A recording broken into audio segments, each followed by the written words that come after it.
Bom dia, estamos novamente, todos os sábados aqui com os nossos abraços virtuais, acolhendo as nossas famílias e estamos sempre com as pessoas que fazem parte, que coordenam esse processo, esse evento, que é a Educação Especial da Secretaria Municipal de Educação, o pessoal do PRAEM, o PSE, o NTEM e o PROCED. Bom, que objetivo? Um objetivo sempre de trazer algum tema novo, proveniente desse tempo que estamos de pandemia, no intuito de quê? Qual o objetivo? De fazer-nos acompanhar, acolher as nossas famílias, para que elas se sintam mais à vontade, que possam entender este momento, Então, trazemos hoje, novamente, mas antes disso, antes de apresentar quem vai fazer parte hoje do nosso trabalho, eu vou me apresentar, fazer a minha autodescrição. Eu sou o professor Cláudio Oliveira, professor de Educação Física, trabalho no setor pedagógico da Secretaria de Educação e estou usando óculos, tenho o cabelo castanho escuro, hoje está bem preto aqui na imagem, uma jaqueta preta também com um fundo branco. Bom, pessoal, retornando, o que nós trazemos hoje? Hoje nós trazemos a psiquiatra a Marta Helena Oliveira Noal, que vai falar sobre a promoção da vida.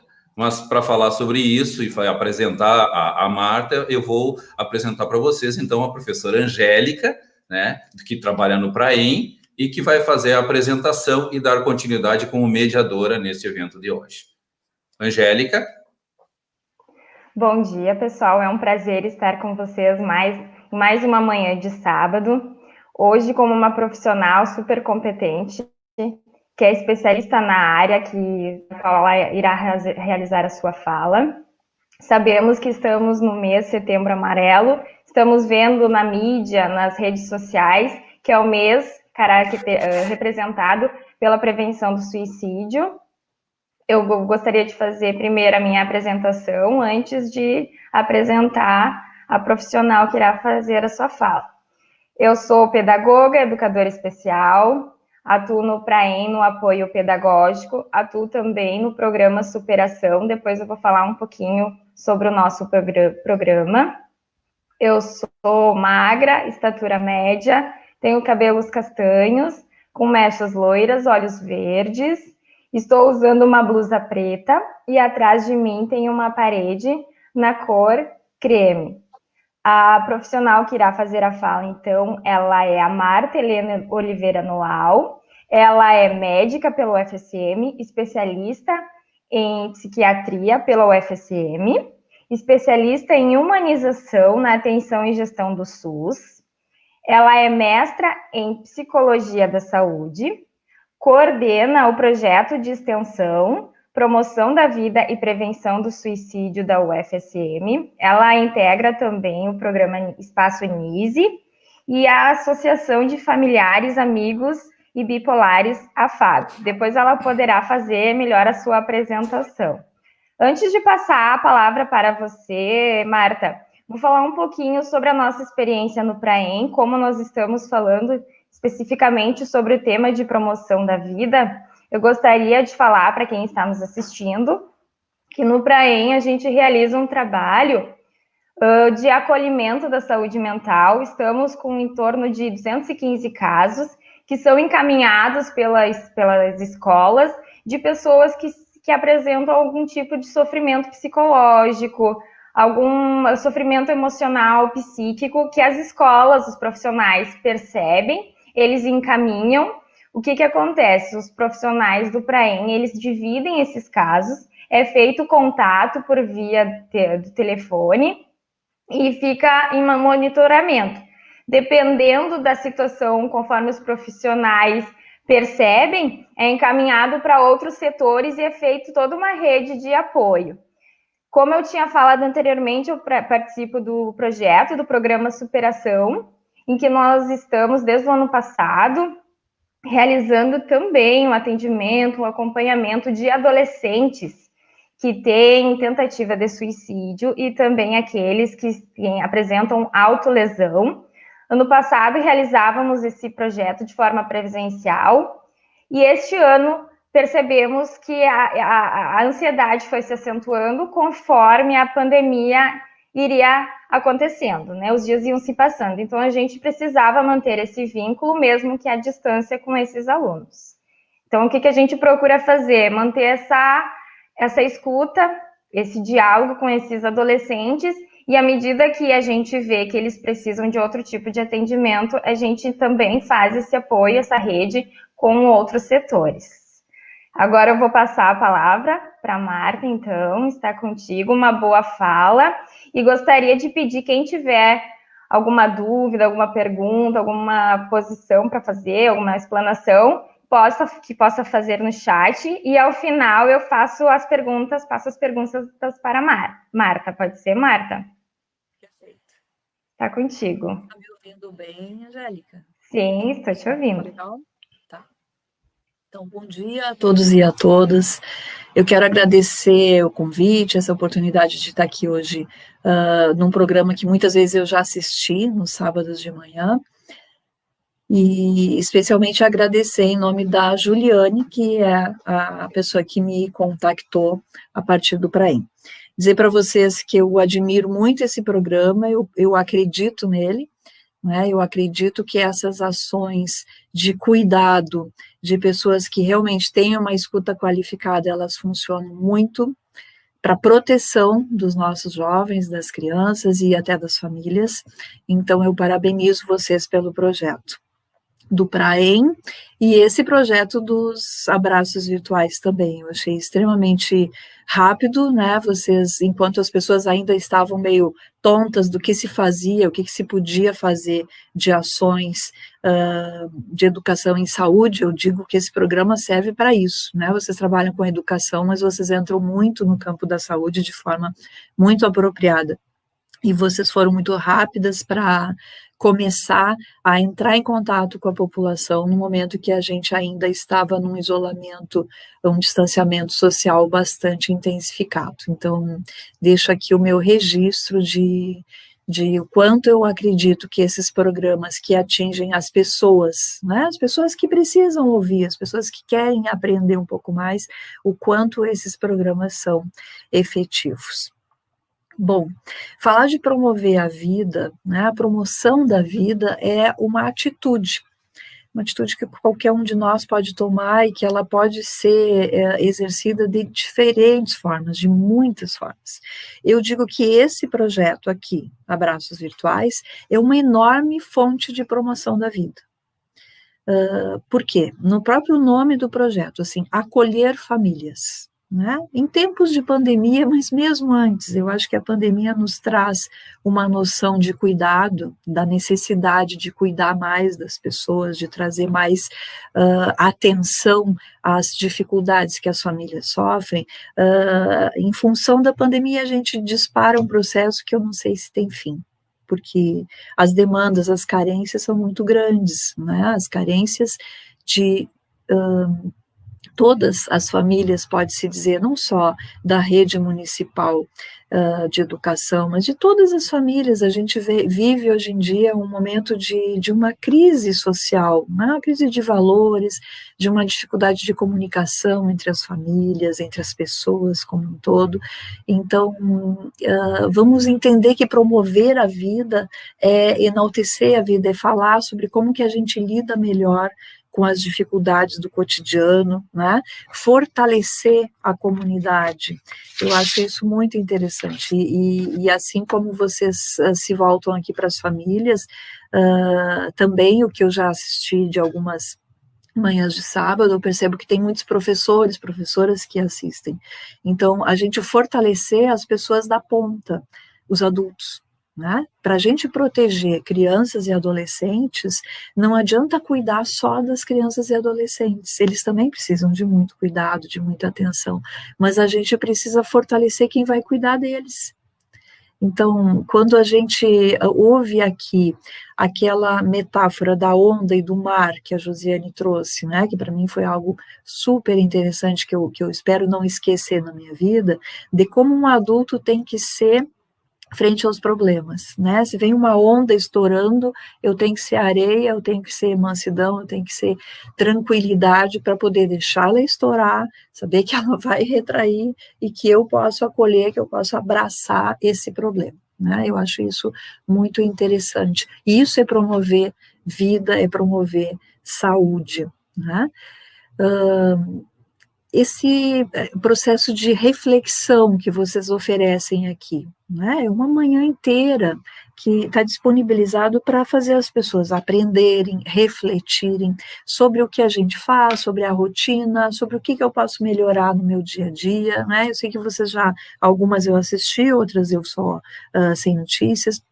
Vocês já falaram sobre saúde mental, sobre como lidar com a ansiedade, como lidar com a rotina nesses novos tempos, né, do novo normal.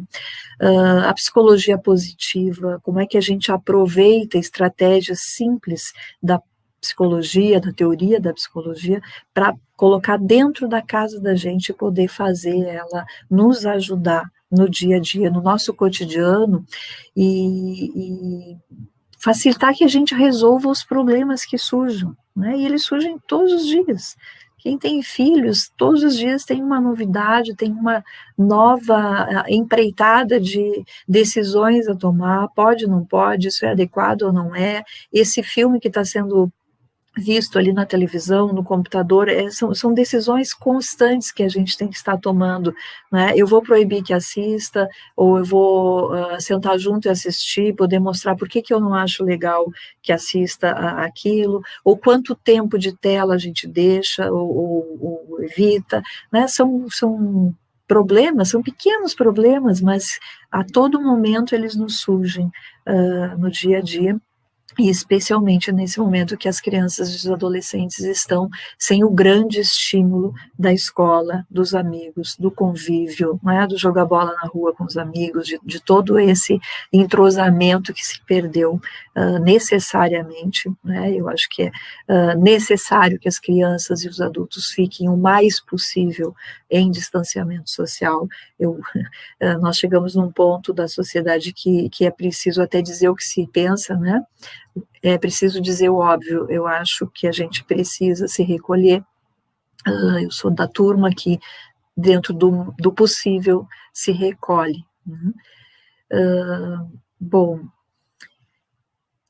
tudo isso que vocês fornecem nessas manhãs de sábado, eu diria que são formas de aumentar a caixa de ferramentas das famílias e das escolas, dos professores, né, para lidar com as situações do cotidiano, para lidar com esses problemas da vida real. Que eu estou falando de coisinhas bobas, né, aparentemente bobas, tempo de tela, o que deve ser legal de orientar para as crianças e os adolescentes verem e não verem, mas a gente tem problemas muito mais complexos aí.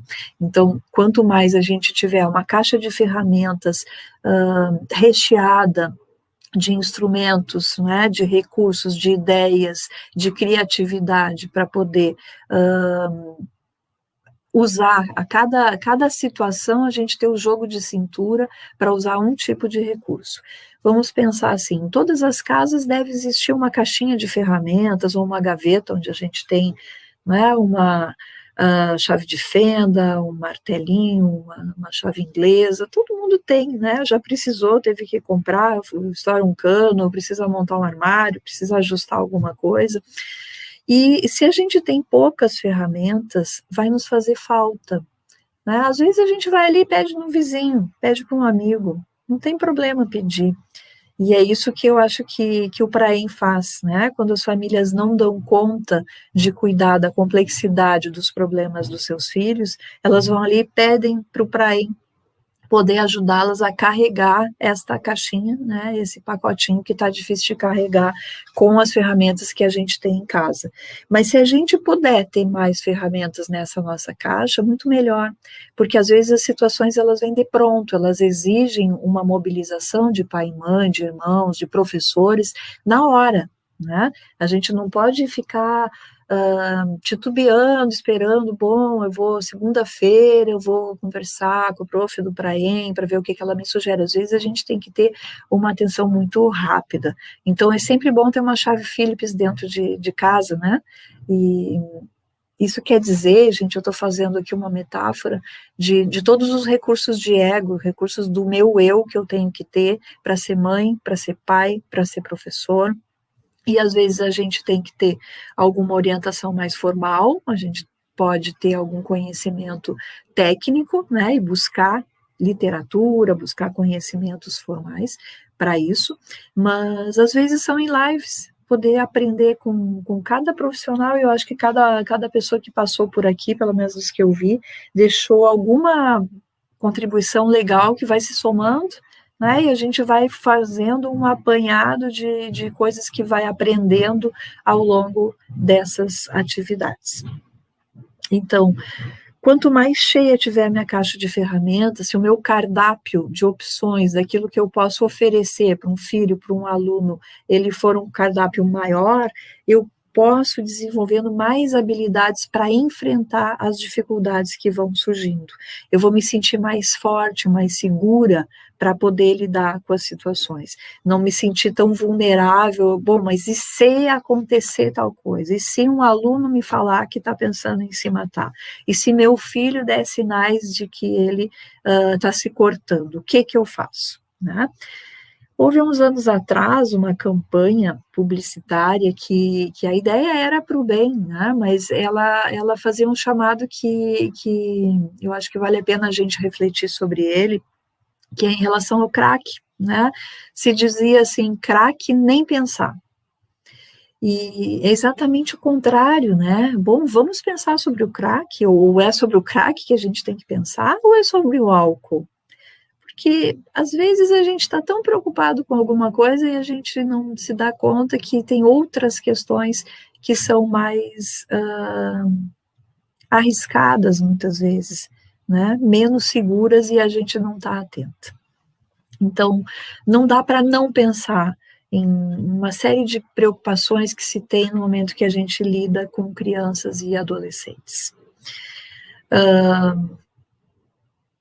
Isso não precisa nos despertar medo, né? Falar sobre assuntos difíceis, se a gente tiver um pouco mais de instrumental para isso, não precisa nos assustar, porque para as crianças e os adolescentes também são temas difíceis. Uma série de temas, né? A questão de bullying, a questão de violência, a questão de dependência química, de drogas, de consumo de álcool, a sexualidade dos adolescentes, poder conversar com eles, ter um canal aberto para poder falar, né? Porque eles também são assustados e são inseguros com esses temas.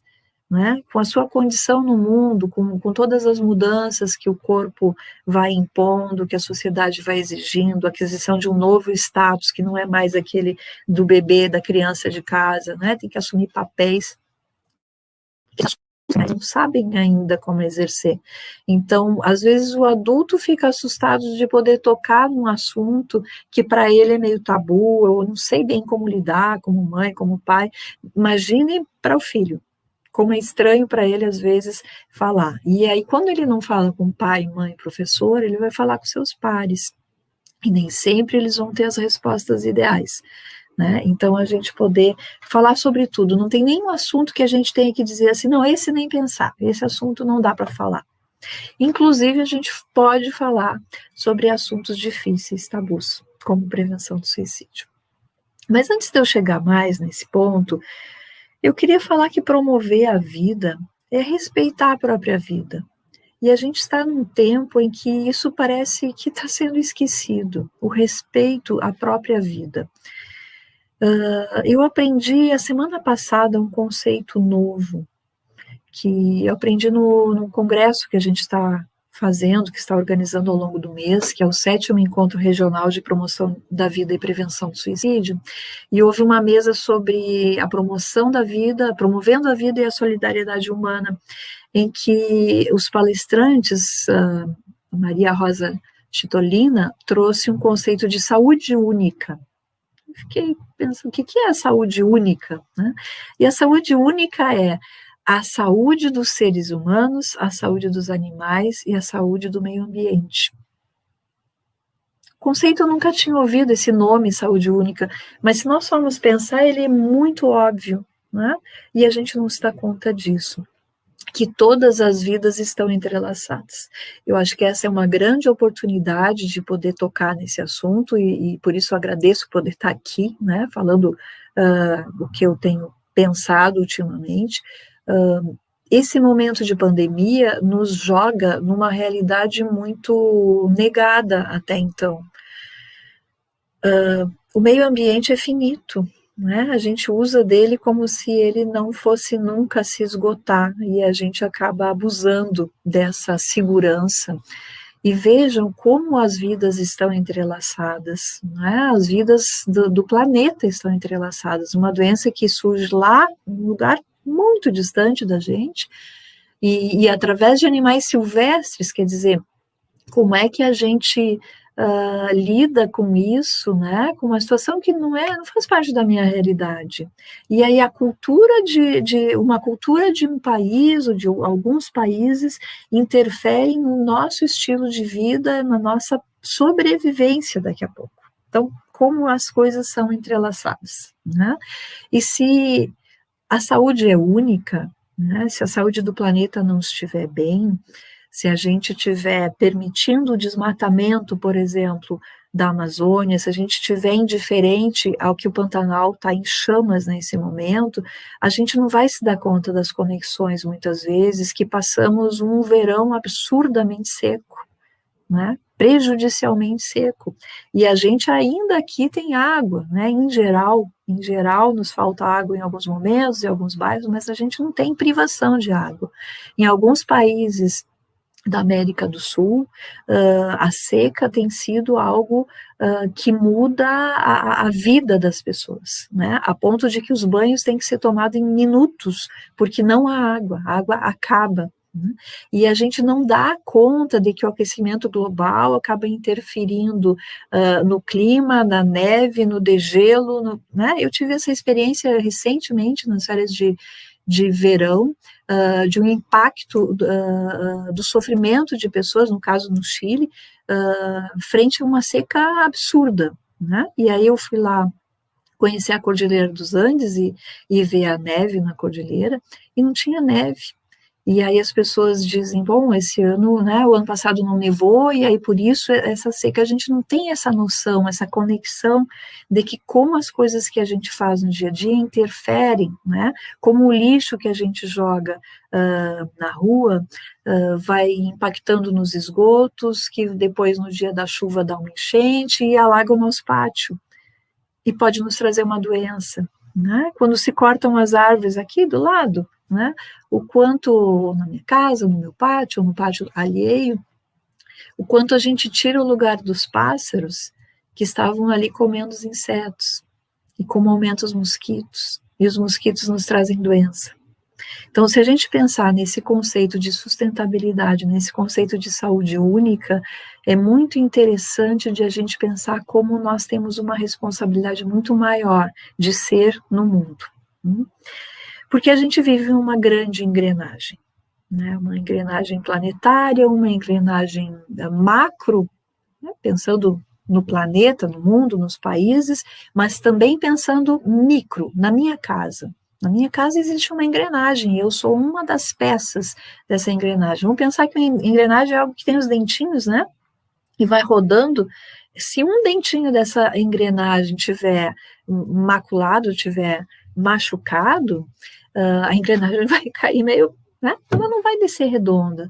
Então, a gente poder sintonizar isso, e quando eu falo da saúde do ambiente, a saúde da vida, né, a prevenção e a preservação da vida, para chegar na saúde da sociedade e das famílias. Então, os atos que a gente tem, eles impactam diretamente na nossa vida. Se a gente plantar uma relação de harmonia em sociedade, se a gente plantar uma relação de comunicação, de afeto, de cuidado dentro da nossa família, nós temos mais chances de ter menos problemas. Isso não quer dizer, não nos isenta de ter problemas e grandes preocupações em relação aos nossos filhos, à saúde deles, a se eles vão tomar boas escolhas na vida ou não. A gente não tem nenhuma segurança disso com as nossas ações, né? Mas quanto mais ações a gente tiver, quanto mais a nossa maleta de ferramentas estiver cheia, mais segurança a gente pode ter para lidar com essas adversidades. Então, quando eu falo que os atos de uma pessoa impactam a vida de outra, vamos pensar agora, vamos contextualizar. A imprudência de uns impacta na vida de outros, na contaminação de outros. Né? Quantas histórias a gente ouviu do jovem que saiu, que foi para a festa e que depois perdeu a mãe, perdeu a avó por uma festa. Então, como a gente é corresponsável por esse ecossistema todo que é onde a gente vive, né? E diferentes formas de a gente pensar na nossa corresponsabilização sobre isso. Indo mais para perto do que eu quero realmente chegar. O preconceito de uma pessoa pode diminuir a autoestima da outra. O bullying na escola, uma brincadeirinha boba, por tipo de cabelo, cor de pele, se é gordo, se não é gordo, se é bonito, se é feio, pode determinar a vida de uma pessoa. Né? O alcoolismo, a dependência química de alguém dentro da família, pode impactar na saúde e no sossego, na paz de toda a família. A violência doméstica de uma pessoa, né, que uma pessoa imprime dentro do seu lar, atinge a qualidade de vida e a saúde de toda a família.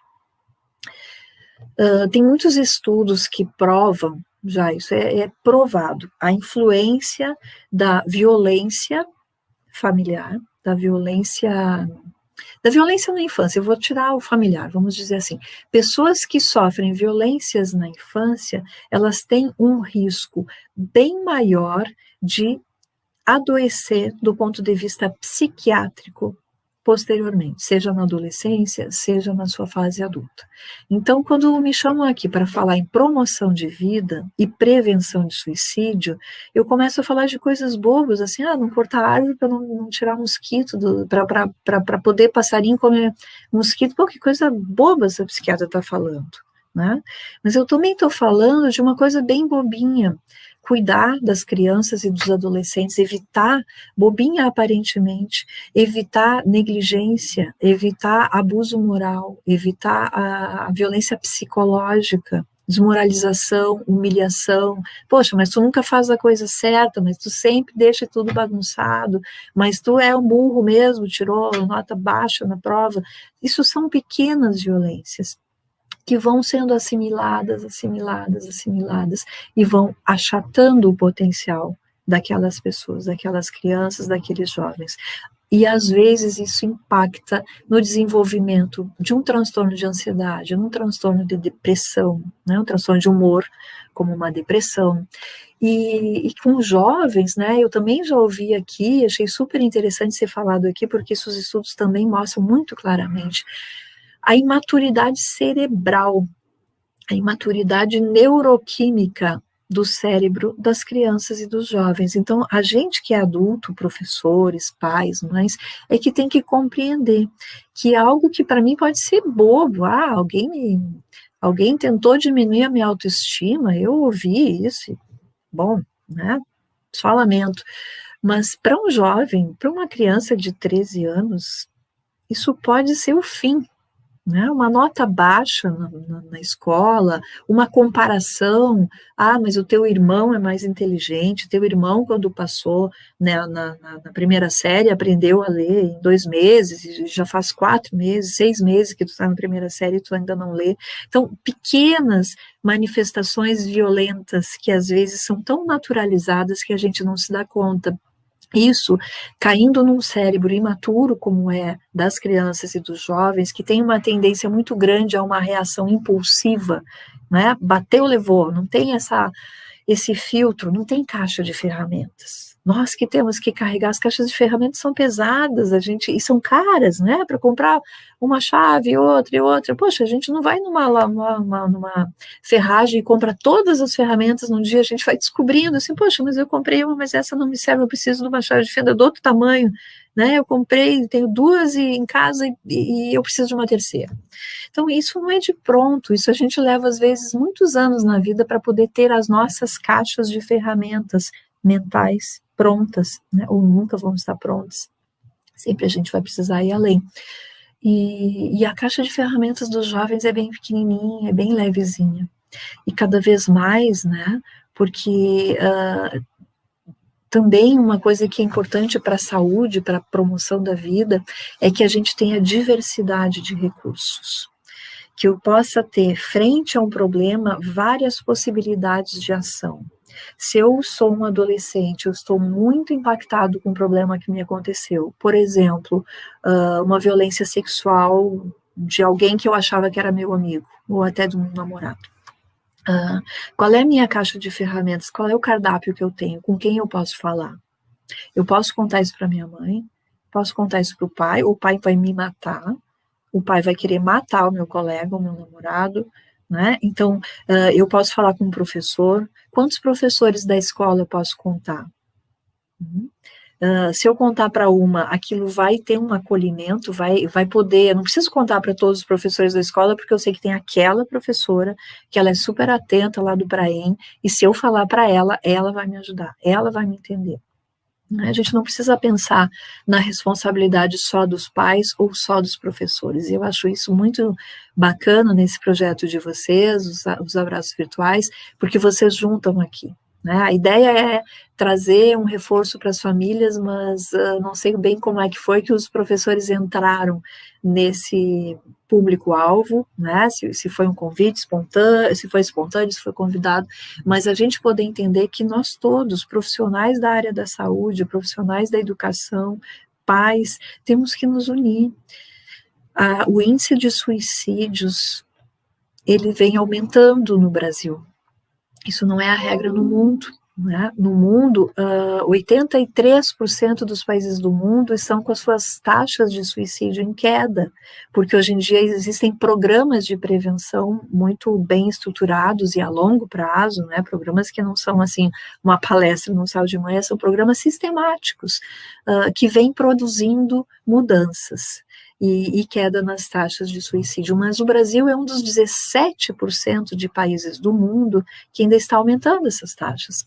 E as taxas que aumentam com mais velocidade são as taxas das crianças e adolescentes.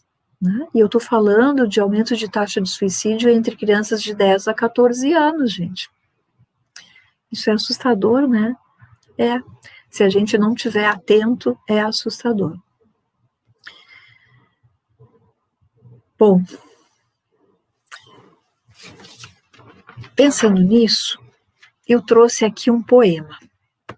Me permitam ler um poema que talvez alguns de vocês conhecem, outros não, um poema de 1971,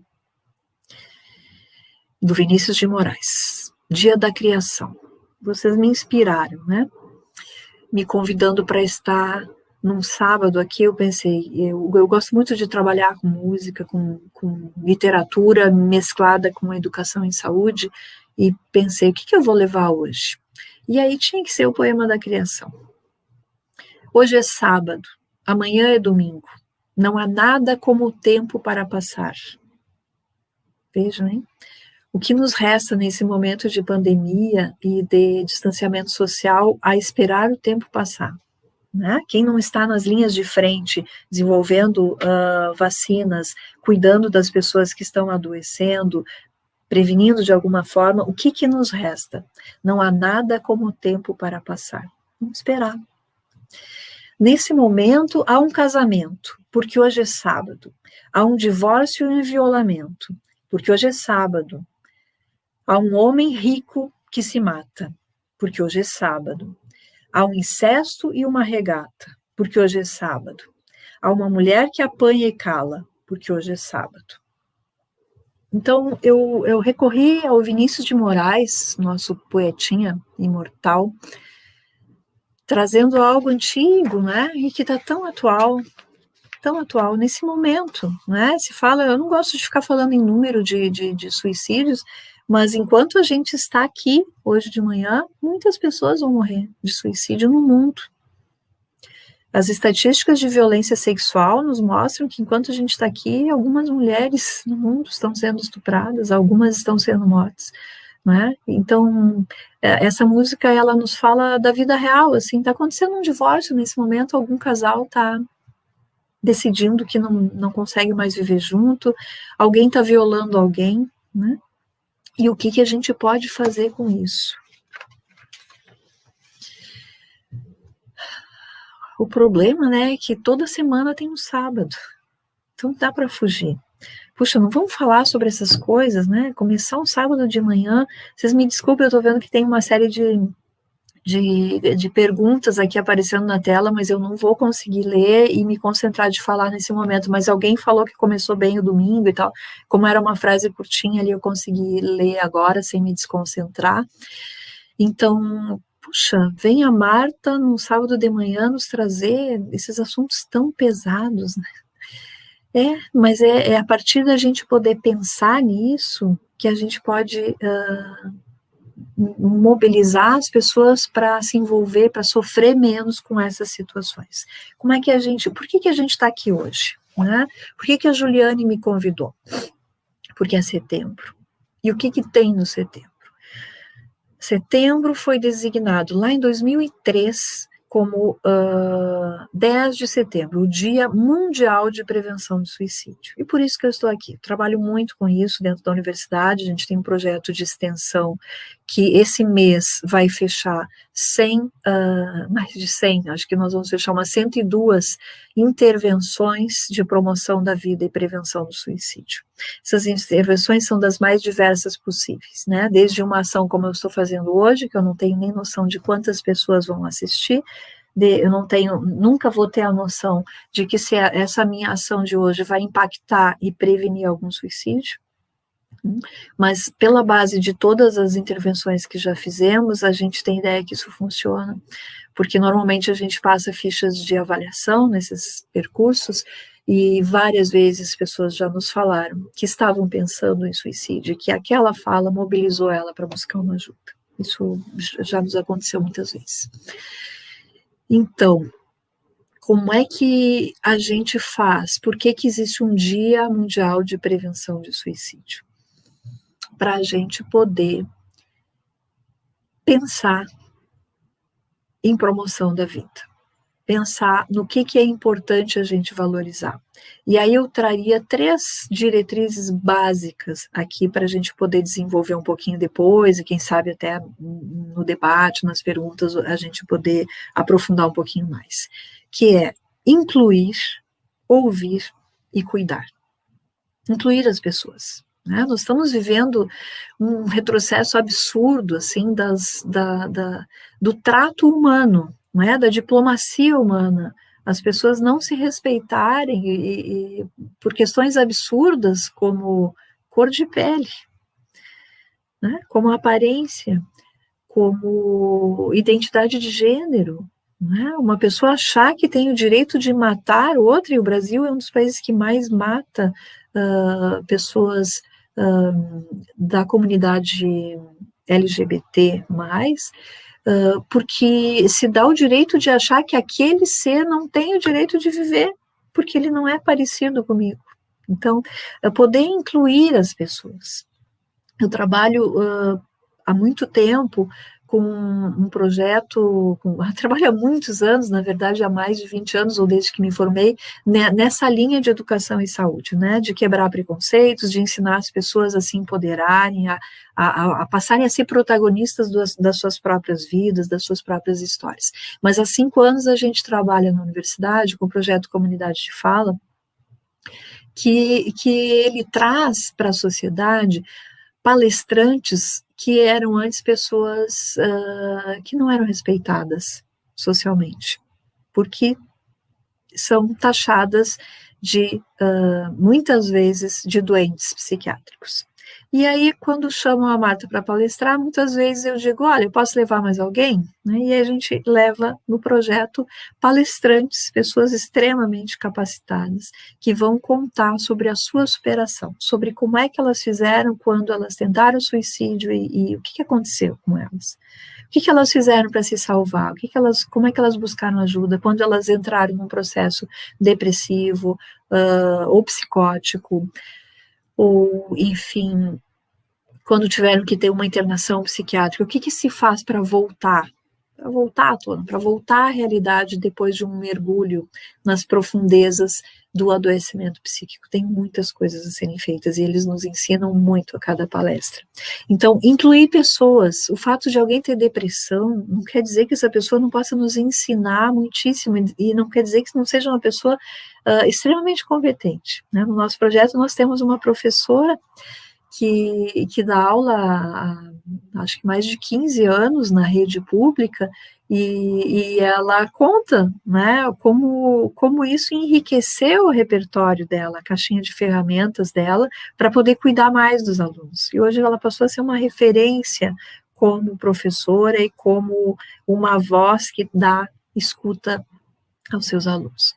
Então eu falava em inclusão, né, inclusão social de todas as pessoas, brancas, pretas, gays, lésbicas, velhas, moças, né? Agora a gente está numa vibe de que, bom, mas se tem 80 anos, já é velho, já pode morrer de Covid, né? Tinha 95 anos, já estava no tempo de morrer. Puxa, gente, será que a gente vai normatizar isso, assim? Se era doente, né? Bom, tinha diabetes, hipertensão, cardiopatia, bom. Esse era doente, né? E quem não é? Quem não tem alguma patologia? Quem não tem vai ter, é só uma questão de tempo. Então, a inclusão é algo que precisa ser compreendida de forma muito séria, né? A gente está cada vez mais excluindo as pessoas da nossa sociedade porque elas não se incluem no padrão de beleza, de peso, ou enfim, aquele padrão Facebook de vida irreal e fantasiosa, né? O segundo item que eu falava, que eu citei, é ouvir. Ouvir as pessoas. Escuta qualificado. Largar o celular, para tudo, desliga a TV e vamos ouvir. Ouvir verdadeiramente, com desejo, com paciência de estar ali do lado, né? Meu filho não está legal, deixa eu entender o que está acontecendo contigo, né? Me ajuda a poder te ajudar, me permite poder te ajudar. E o terceiro item que eu trazia era cuidar das pessoas, né? Cuidar dos seus colegas de trabalho, cuidar, tudo bem? Tá tudo bem contigo? Né? Qualquer coisa eu estou aqui, né? Cuidar da família, cuidar dos amigos, cuidar dos filhos. O que é cuidar? Trazer dinheiro para casa? Também, claro que sim. Mas às vezes não é só isso. Trazer o presente para casa, trazer o videogame, trazer a nova versão do celular, tal. Olha, isso não impacta tanto, né? Quando há os inventários de suicídio, a gente vê, assim, as pessoas se surpreendem muito. Puxa, mas tinha tudo, né? Essa pessoa tinha tudo. Oi, Fernanda, agora eu vi que tu tá por aí pela tua foto, que legal.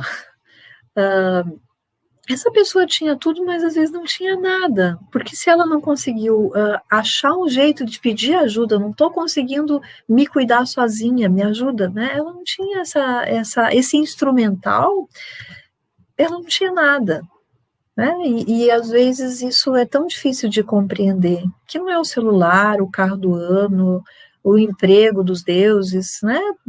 Pô, a mulher que se deseja, o marido que se quer, não é isso. Às vezes a gente tem tudo e não consegue ter saúde, né? Saúde nesse conceito mais amplo de saúde, não só o contrário de saúde e doença, mas sanidade, habilidade para lidar com os problemas.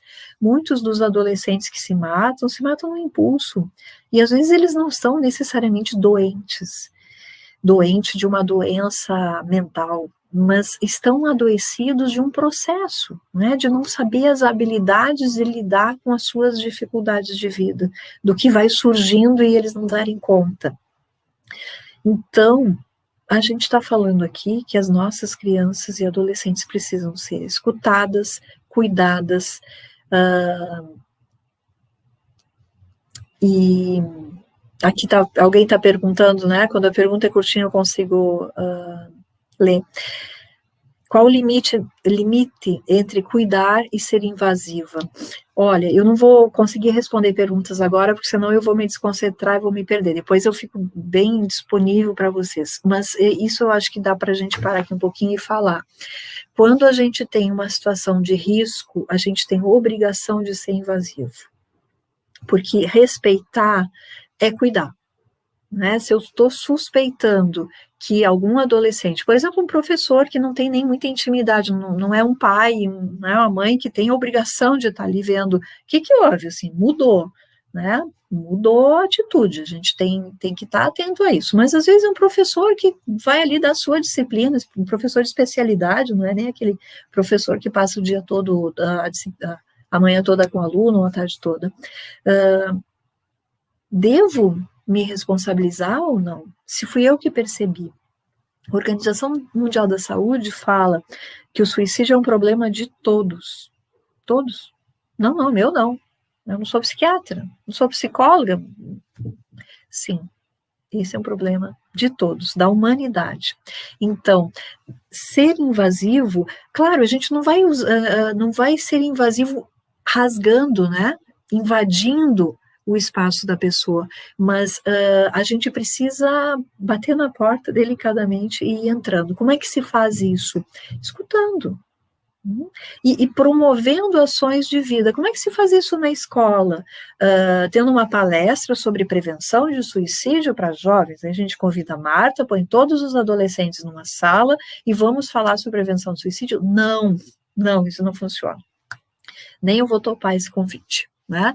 Eu posso topar um convite para ir numa escola, falar com os professores. E aí a gente desenvolvendo estratégias, mecanismos para vocês cuidarem deles. Né? Isso se chama matriciamento, de certa forma. Em saúde, a gente capacitar alguém que está na ponta para que aquele alguém que seja com o vínculo afetivo e o contato próximo daquela comunidade, aquela pessoa é que vai se responsabilizar pelo cuidado, e não eu, que eles não conhecem. O que vai acontecer? Eles vão ficar dando risada, qualquer palavra que eu falar, ou eles vão aqui estar no celular, né, um mostrando para o outro, ninguém vai escutar. E quando escutar, às vezes escuta de um jeito distorcido que também não vale a pena, né? E aí a gente acaba não ajudando. Então, como é que a gente vai invadindo sem invadir? Por exemplo, na escola, propondo um projeto criativo. Né? Projeto de leitura, um projeto de teatro, vão pintar o muro da escola, né? E aí faz uma assembleia para ver de que cor que pinta, se tem alguém que trabalha com pintura criativa, enfim, sabe, é construir junto, né? É fazer junto, é Paulo Freire. Né? Eu estou aqui hoje, eu quis homenagear os professores aqui, trazendo Paulo Freire na minha caneca de água, ensinar a ler a palavra tijolo, né, que é a palavra que tem sentido para aquela pessoa, né, quem leu Paulo Freire tá entendendo o que eu quero falar.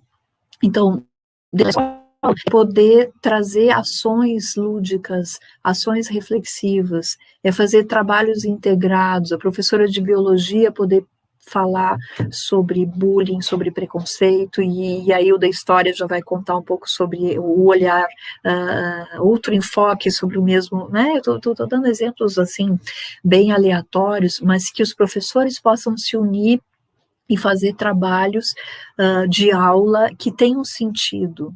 A gente tem que dar conhecimentos formais para os alunos, mas a gente cada vez mais está precisando ensinar as crianças e os adolescentes a viverem. E quando eu falava antes sobre ampliar repertório, ampliar cardápio, é porque a única solução que eu tenho observado para resolver problemas hoje em dia dos jovens é o seu Google. Né? É tutorial para tudo. E tem certas coisas na vida que, se a gente colocar lá, né, como que eu lido com a dor de cotovelo de ter sido deixado pelo meu namorado, né, ou ter sido trocada por outro namorado, que são os problemas da gurizada de 14, 15, 16, 17 anos, né? E às vezes eles se morrem por isso. Se morrem na droga, se morrem de moto, né? Se morrem de várias formas, ou se matam. Então, como é que a gente ensina aos jovens a desenvolver a habilidade de resolver os seus problemas? Tá bem, tu perdeste o namorado, ele era importante para ti, mas vamos continuar, como é que a gente pode seguir? E falando em relação aos pais, né? Uma dica, assim, como é que a gente inclui, como é que a gente ouve, como é que a gente cuida, desde pequenininho, vamos plantando o diálogo dentro de casa. Quando a criança pergunta, e criança pergunta, né? Criança fala, assim, mãe, posso te perguntar uma coisa? Pode, sempre, né? Eu posso não saber te responder, nem todas as perguntas eu vou ter as respostas prontas, mas tu sempre pode me perguntar. Né? E a gente tem esse diálogo aberto, desde pequenininho, não é depois que fica adolescente e aí se tranca no quarto, né? Também há 2 semanas atrás eu aprendi um outro conceito ali, que é a geração do quarto. Hugo Ferreira, se não me engano, Hugo Ferreira, que é um psicólogo que inclusive tá com um curso sobre orientação para pais, para como criar adolescentes. Se alguém quiser o contato, pede para o pessoal do Praem e eu posso passar. É um curso que vai acontecer agora, dia 19 de setembro, um curso de 6 horas. E ele fala a geração do quarto. Como é que a gente faz depois que o guri se tranca no quarto, a menina se tranca no quarto e passa mais de 6 horas por dia dentro do quarto? E come no quarto, e dorme, e olha a TV, e estuda, e faz tudo no quarto. Bom, isso se tenta não acontecer antes, né? A gente tem que puxar antes, não ir deixando e se perdendo, quando vê já se instalou. Como é que acontece dos jovens passarem as noites em claro e dormirem ao longo do dia, né? Porque a gente deixou eles com algum tipo de tecnologia. Se a gente apagar a luz, né, se a gente recolher o laptop, o computador, o videogame, o celular, seja o que for, né, do mais tecnológico ao mais simplesinho, se a gente na hora de dormir recolher e dizer, bom, agora eu vou levar lá para o meu quarto, todo mundo vai se recolher, claro que esse é um pai chato ou uma mãe chata, claro que é. Né? Mas é aos 10 anos fazendo isso que a gente evita a geração do quarto aos 16, porque aí eles já são grandes, né? Eles já se acham, o que tu quer dizer, que horas eu tenho que dormir, ou que horas eu tenho que desligar esse aparelho. Então, a gente tem que criar essas culturas desde cedo. A cultura da refeição. Esses dias eu estava atendendo alguém e eu fiz uma pergunta e eu vi que a pessoa se surpreendeu, porque eu perguntei porque eu já sabia a resposta, né? Eu intuí a resposta. Né? Estava falando sobre outro assunto completamente diferente, assim, sobre dificuldades de relacionamentos na família. Era um jovem falando sobre muitas dificuldades entre ele, os irmãos, os pais. Eu perguntei, assim, vocês fazem refeições juntos? Eu vi que ele ficou assim, disse, não, cada um come um horário, né? Eu creio que eu não estou expondo alguém aqui, eu estou simplesmente trazendo um exemplo que pode muito mais do que, né? Eu quero dizer assim, eu trabalho com sigilo, né? Então eu peço que vocês não saiam a contar que a Marta contou que ouviu essa semana de um paciente, né? Mas eu tenho a clareza de que eu não estou expondo essa pessoa. Eu estou trazendo talvez uma realidade que seja de muitas famílias. Como é que a gente faz com isso? A gente faz lá com 6 anos, 7 anos, quando traz alguma coisa de brinquedo para cima da mesa para a hora do almoço, a gente diz, não, aqui na mesa a gente não brinca, a gente come, a gente conversa, a gente troca ideia, né? Mas a gente não brinca na hora da mesa, a gente não traz um celular, e a gente adulto também, né? Quando o WhatsApp estiver bombando lá e a gente souber que tem que responder alguma coisa, que estão esperando uma resposta, gente, também a gente não tem que ter uma vida online, né? Então, nós também, adultos, temos que passar esse padrão, assim, não dá para responder sempre online as perguntas. Não dá, ou as mensagens, ou se eu não respondi até o final do dia, as pessoas, né, eu tenho situações assim que as pessoas já se ofenderam porque eu não vi uma mensagem, eu não vivo conectado o tempo todo, não devo viver. Então, a gente pode ir desenvolvendo isso com algumas pequenas regras.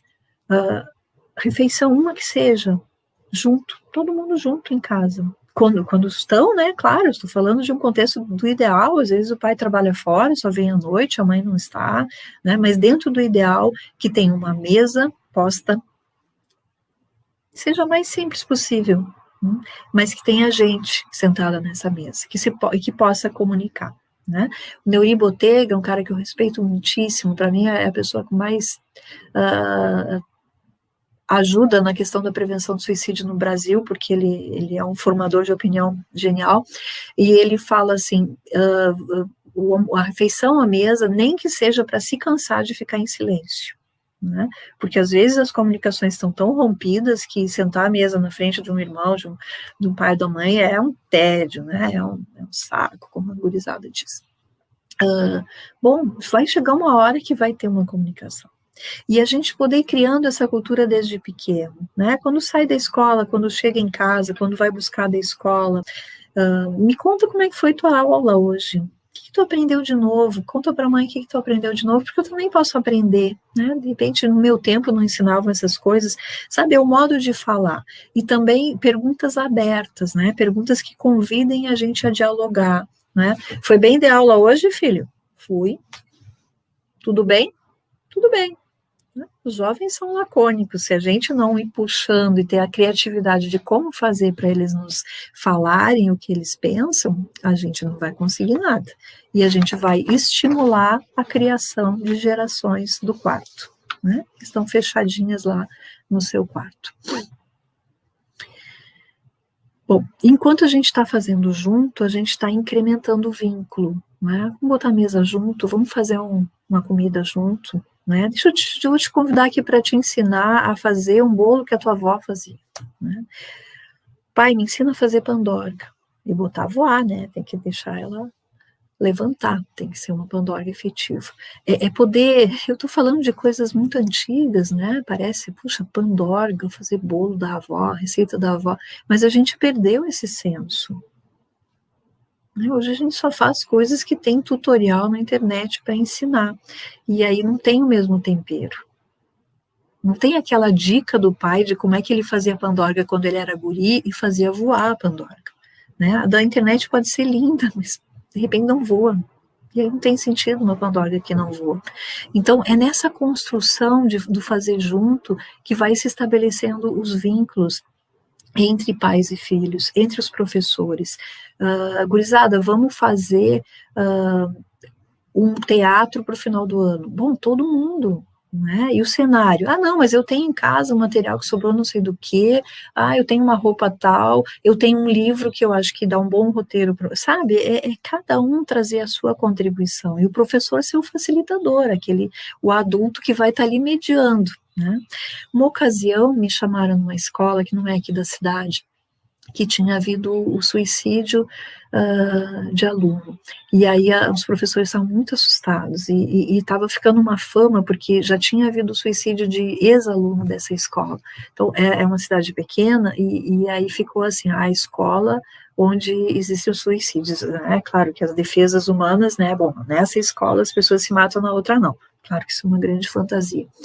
E aí a professora estava muito preocupada, porque ela estava ensaiando Shakespeare, Romeu e Julieta, com os alunos. E ela me perguntou, o que tu acha agora com esse suicídio? A gente está no meio dos ensaios, vai ser não sei que mês que vai acontecer a apresentação, e Romeu e Julieta, eles se matam, né? E eu digo, calma, tu tá fazendo certo, tu tá fazendo teatro com eles, né? E aí tu pode até oferecer, quem sabe, que se eles quiserem mudar a história, né? Mas se não quiser mudar a história, pode falar, não é proibido falar.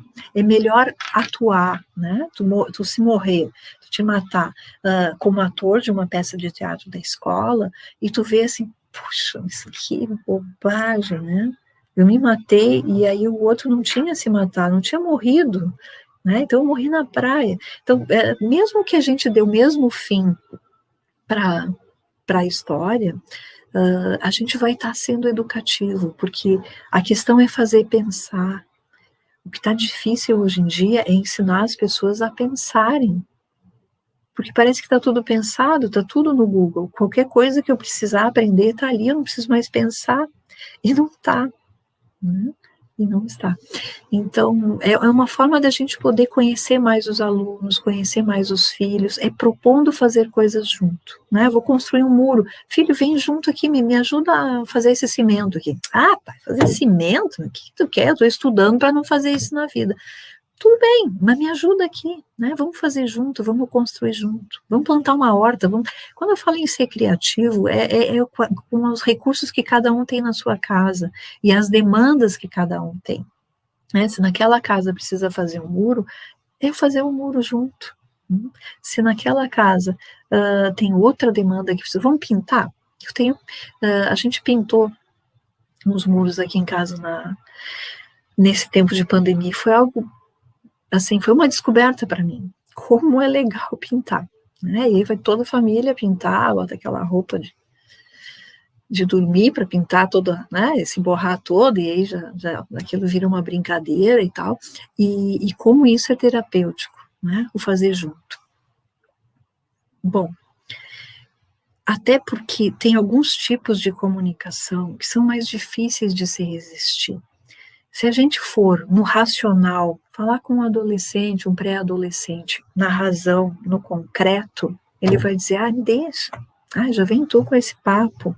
Mas se a gente propor uma comunicação do riso, da construção, do jogo, da dança, do que for, do que é da cultura daquela família, né? O riso é contagioso, todo mundo sabe, né? Se eu começar a rir de alguma coisa, bom, quem sabe o filho vai ficar curioso, vai abrir a porta do quarto, enfiar a cabeça lá para me olhar na sala e ver o que está acontecendo. Eu vou dar um exemplo bem simples. Essa semana a minha filha estava na tela e eu já tinha dito para ela assim, chega, desliga e nada, né? E vai lá de novo e diz. E aí eu tinha convidado ela, vamos lá tomar um sol, porque tinha aberto um solzinho depois de vários dias de chuva e ela se fez de surda, né? Tá bem. Aí eu peguei um saco de bolacha, bem barulhento, botei dentro da barriga, né, embaixo da roupa aqui, e comecei a caminhar e fazer barulho com aquele saco dentro da barriga. Mas não deu meio minuto, ela saiu correndo para ver o que barulho que eu estava fazendo, né? E aí eu fiz, que eu tinha um barrigão com um saco de bolacha, ela não sabia o que era, mas fazia muito barulho embaixo da minha roupa, e aí ela já começou a dar risada, e aí eu comecei a subir para ir ao terraço onde eu ia tomar sol, e ela foi junto, ela chegou antes que eu no sol. Então, é o modo de comunicação. Eu não estou dizendo que isso é simples, porque eu também assisto as palestras de vocês para poder aprender as estratégias, né? E muitas vezes a gente se vê sem saber o que fazer. Mas é poder desviar o foco. Se eu disser, minha filha, vamos tomar sol porque é saudável e ficar numa tarde de sol dentro da sala, fechado, olhando televisão, não é saudável. Isso aqui não vai rolar. Né? Nem com criança e pior ainda com adolescente. Mas se eu puxar, olha, tem uma coisa que faz barulho aqui, né? Isso é um papo para criança, claro que adolescente já não entra nessa, a gente tem que ser um pouco mais criativo.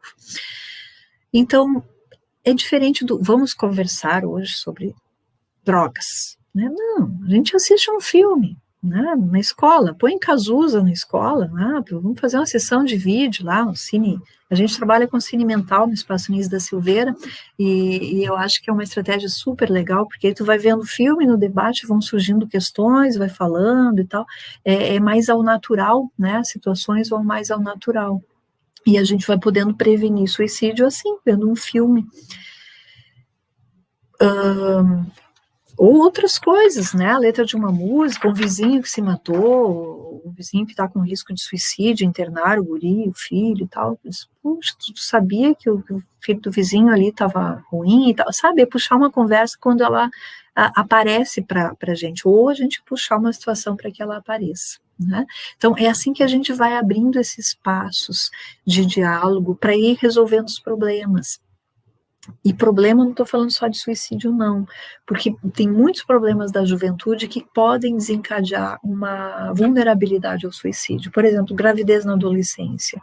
Dependendo da educação, se é uma educação mais rigorosa, né, a simples exposição, cyberbullying, né? Já teve menina no Brasil que se matou porque o boçal do namorado expôs as fotos dela, né? Eu tenho uma lâmina aqui em aula, eu trago sem expor a pessoa, claro, eu não conheço, mas são imagens jamais, são notícias de internet de uma menina de 15 anos do Piauí que se matou depois disso, e ela mandou mensagens para a mãe, assim, desculpa, não tinha outro jeito, sabe? Puxa, então, a gente poder dar recursos para a meninada, né? Não faz, não tira foto e dá para o namorado, né? Foto íntima. O namorado de hoje pode não ser o namorado de amanhã, pode não ser alguém tão confiável como tu pensa. Então, a gente poder falar sobre os assuntos, e isso é prevenir suicídio, né? As questões de identidade de gênero. Se a gente tiver com um filho em casa que não está se reconhecendo no corpo biológico, no corpo que ele veio a ter, né? Se ele é um menino que não está conseguindo se identificar com as coisas de menino, ou vice-versa, a menina que não está se achando enquanto menina, vamos conversar sobre isso, vamos permitir respeitar a natureza daquela criança, daquele adolescente, porque muitos jovens já se mataram, porque se entenderam gays, lésbicas, e acharam que não tinham espaço naquela família, naquele mundo para eles. E se pode, né, nessa educação tão retrógrada que a gente tem hoje em dia, se pode um pai e uma mãe pensar que é um problema ter um filho gay, lésbica, enfim, eu posso afirmar para vocês que é muito mais problemático ter um filho morto, né, por suicídio. E eu posso afirmar isso porque eu trabalho com pós-venção, eu trabalho com juntar os pedaços de pessoas enlutadas que perderam seus filhos. E não tem nada pior do que ter perdido um filho por suicídio. Então, a gente tem que ficar atento a isso. A gente tem que ficar atento ao beber dos jovens, né? Aquela música absurda que a gente naturaliza, que eu nem sei, eu estou falando, não lembro exatamente a letra, mas é o bebê cair, levantar, né? Tem uma música assim, uma vez eu fui numa formatura, eu vi essa música, fiquei chocadíssima, porque foi a primeira vez que eu ouvi, e aí tinha uma jovem do meu lado, e disse, mas o que é isso? Que música é essa? Né? Todos os jovens dançavam essa música, eu, caretíssima, né, na meia idade, ouvindo aquilo, que é isso, gente? E aí a menina disse, não, e tem mais, assim, é beber, cair, vomitar e voltar a dançar. Né? Então, quando a gente naturaliza isso, a gente está naturalizando atitudes autodestrutivas, perigosas, né? Um dia eu caio, vomito, volto, mas no outro dia eu sou estuprada no banheiro, bêbada. Isso pode determinar uma depressão, um estresse pós-traumático, uma reação aguda ao estresse, e isso pode levar a um suicídio de um adolescente. Então, não dá para beber, cair, levantar. Né? A gente não pode começar a naturalizar tudo que está por aí, todas as letras de músicas, né? Músicas que são apologias a estupro, e que as meninas de 15 anos e os meninos de 15 anos ficam dançando nas festas, e achando ótimo, né? E não poder refletir, dá até para dançar, dá para cantar, ok. Eu suspeito um pouco do gosto musical, né? Mas tudo bem. Mas tem que refletir, o que tu tá dançando? Tu tá te dando conta, né? Do que tu tá alimentando na cultura, né? Na cultura da novinha, que tá pronta, enfim, que tá se oferecendo. Então, a gente poder refletir sobre tudo isso, né? Bom, eu estou vendo aqui que eu me passei no tempo, eu acho que eu vou deixar para as perguntas, né? Só finalizando assim, a atenção às comunicações de risco, né? De risco para dependência química, de risco para alcoolismo e para uso abusivo, uso nocivo, uso abusivo de álcool, as comunicações subliminares, essas que vêm assim, indiretas, né, de que alguma coisa não está bem, ou mudanças de atitude, alguém que gostava muito de uma coisa e um filho que para de gostar daquilo, as notas começam a cair, mudanças de comportamento, né, dormir demais ou não conseguir dormir, comer demais ou não ter fome, se descuidar da sua higiene, da sua aparência, não ter mais interesse de fazer as coisas que fazia, mesmo a série, mesmo o videogame, mesmo aquela música chata, né, não gostar mais daquilo, ficar muito tempo fechado, achar que a vida não tem sentido, e aí a gente poder ir perguntando um pouco sobre isso, né, mas eu vou deixar o tempo para a gente poder dialogar mais e esperar as perguntas de vocês. Acho que está sem som, eu não estou te ouvindo. Obrigada. Desculpa, não tinha visto. Eu gostaria de te parabenizar, Marta, pelas tuas colocações. Elas foram muito pertinentes, tanto que o pessoal está elogiando bastante aqui no chat. E à medida que você foi falando, eu fazia associações, tanto pessoais quanto no praenho, que a gente percebe. E você tocou em aspectos muito importantes, essa questão da criança, dela não ter comparações, o adolescente, porque tem personalidades que por si própria, eles já se cobram, né? Eles têm a questão do perfeccionismo, e aí na medida que você vai fazendo comparações, aquilo vai se acentuando aquela autocobrança de ser melhor. Então eu acho que cada sujeito ele é único, cada criança ela é única, e a gente tem que estar atenta, talvez a gente às vezes faça essas comparações sem perceber, não é por maldade, por intencionalidade, mas a gente tem que ter essa cautela, esse cuidado ainda mais com as crianças e com os adolescentes, né? Então, o pessoal ia destacando. Sobre isso. Tem um dado que vem do Japão de redução de suicídios entre jovens agora na pandemia, porque eles estão sendo menos comparados e menos cobrados em termos de produtividade, de notas, né? Tu vê quanto impacta, quer dizer, não estar indo na escola protege algumas crianças, claro que expõe a outras, né, e a outros riscos, que nós estamos falando lá do Japão, no Brasil não é bem assim, mas então é isso, às vezes uma simples comparação ou uma pressão, né? Tu tem que ir bem, tu tem que passar. E aí se a criança roda de ano, bom, nem volto para casa, me morro, né? Para não dar essa vergonha para os meus pais, eu me morro. E a criança não tem a noção de que ela não volta, porque ela vê muito filme de vai e vem, né? Morre, volta. Tom e Jerry demole o gato e o gato se levanta de novo, né? As crianças, os jovens, não têm essa noção do definitivo. Então, assim, eu me morro, né? Só que para um pai e para uma mãe, o resto da vida sem um filho. É verdade. Eles precisam muito mais desse nosso apoio, dessas nossas orientações, do que dessas nossas cobranças, porque a ansiedade, ao cobrar, ela vai aumentando, e você é melhor do que eu para falar, a depressão, ela surge, né? Ela vem também devido a uma ansiedade que vai se acentuando, e o que eu gostaria de expor, que sentir ansiedade, sentir um pouco de medo, é normal, dependendo da situação, do que a gente vai ter que realizar, das atividades. Agora a gente tem que prestar atenção quando a pessoa ela começa a não ter vontade de levantar da cama, né? A não ter aquele desejo, porque a vida ela precisa do desejo, a vontade de querer fazer as coisas, a vontade de estudar, de trabalhar, né? E esses aspectos que a gente precisa estar bem atento, e geralmente as crianças, os adolescentes, o adulto, ele vai dar os sinais, e a gente não tem que se culpar ou se responsabilizar, mas a gente pode estar atento, assim, como você disse, né, essa prevenção do suicídio, todos somos, sim, corresponsáveis, porque na medida que eu vejo que alguém não está bem, eu posso ir lá falar, dar o meu apoio, pensando no nosso trabalho no Praem. As postagens, eles dão sinais, não estou bem. Então, o que a gente faz? Até teve no chat alguém comentando como fazer, né, nesse momento de pandemia, para ajudar. A partir das postagens, redes sociais, eles têm muito a nos dizer e chegar, você está bem?